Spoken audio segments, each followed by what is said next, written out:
Fiziksel körlük yoksa qəlbin körlüğü? Deyirlər bir zamanlar kənddə hər iki gözündən kör olan bir qoca yaşayırmış.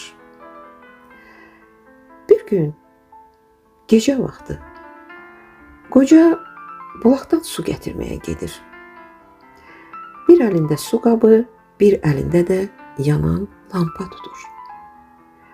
İki gənc onunla qarşılaşır. Gülüşürlər. Qocaya yaxınlaşıb deyirlər: "Qoca, gözlərin görmür, lampanı niyə yandırmısan?"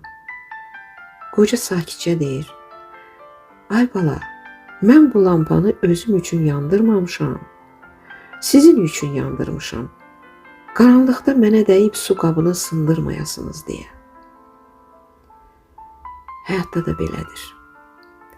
Bəzən gözləri görməyən, beli bükülmüş, əli titrəyən insanlarla rastlaşırıq. Amma onlarla yaxınlaşıb tanış olduqda nə qədər daxili aləmlərinin gündüz kimi aydın olduğunu görürük. Amma elə insanlar var ki, sağlıqlıdır, gözləri pırıl pırıl yanır, amma ruhları qaranlıqdır. İnsanı qorxudan da bu tip insanlardır.